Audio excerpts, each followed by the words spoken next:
ದರ್ಶನಕ್ಕೆ ಅಂತ ನಿಂತಿದ್ದ ಕ್ಯೂ ನೋಡಿ ಒಂದು ರೌಂಡ್ ಶಾಕ್ ಆಯಿತು.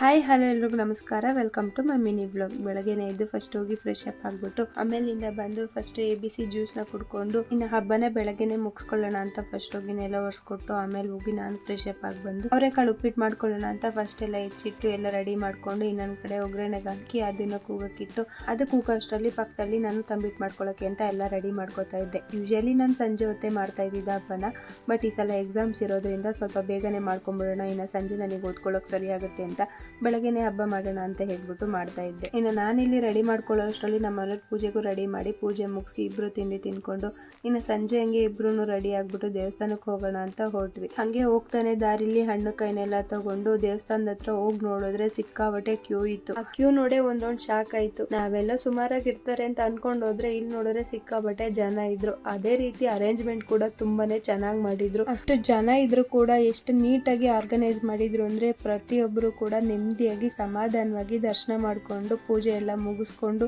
ಹೋಗೋ ಥರ ಎಲ್ಲ ಆರ್ಗನೈಸ್ ಮಾಡಿದ್ರು. ಎಲ್ಲೂ ಕೂಡ ಲೇಟ್ ಕೂಡ ಆಗಲಿಲ್ಲ. ಇನ್ನು ನಾವು ಒಂದು ರೌಂಡ್ ದರ್ಶನನೆಲ್ಲ ಮುಗಿಸ್ಕೊಂಡು ಪೂಜೆ ಮುಗಿಸ್ಕೊಂಡು ಅಲ್ಲೇ ತೀರ್ಥ ಕೊಡ್ತಾ ಇದ್ರು, ಅದನ್ನು ತಗೊಂಡು ಜೊತೆಗೆ ಪ್ರಸಾದ ಕೂಡ ಇತ್ತು. ನಾವು ಹೋಗಿ ಕ್ಯೂನಲ್ಲಿ ನಿಂತ್ಕೊಂಡು ಪ್ರಸಾದ ಎಲ್ಲ ಇಸ್ಕೊಂಡು ತಿನ್ಕೊಂಡು ಹಾಗೆ ಪಕ್ಕದಲ್ಲಿದ್ದು ತಿಪ್ಪುರಮ್ಮನ ದೇವಸ್ಥಾನಕ್ಕೆ ಹೋಗಿ ಕೈ ಮುಕ್ಕೊಂಡು ಮನೆ ಕಡೆ ಬಂದ್ವಿ. ಈ ವ್ಲಾಗ್ ಇಷ್ಟ ಆದರೆ ಲೈಕ್ ಮಾಡಿ, ನನ್ನ ಪೇಜ್ನ ಫಾಲೋ ಮಾಡ್ಕೊಳ್ಳೋದು ಮರಿಬೇಡಿ.